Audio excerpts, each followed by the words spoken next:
Have you ever done a search only to find yourself with thousands of irrelevant results?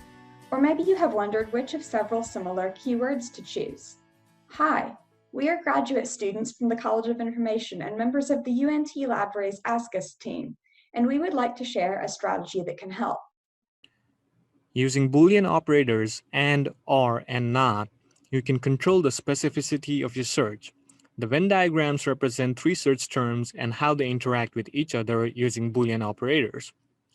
Or makes the search broader to include any of the terms, and narrows the search to results where all three appear, and not excludes a specific term.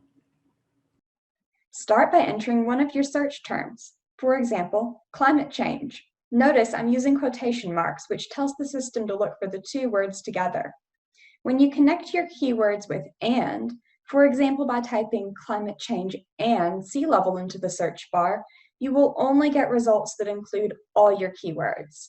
This makes your search more specific and reduces the number of results. Using or will give you results that contain at least one of your keywords. This is helpful when you're searching for several related terms such as climate change or global warming. You'll usually get more search results when you use or. You can use not to exclude words or phrases from your search results. For example, not might be helpful if you're looking for information about the effects of climate change other than rising sea levels. In some systems, including Google and UNT's Discover catalog, and, or, and not need to be capitalized to be read as Boolean operators.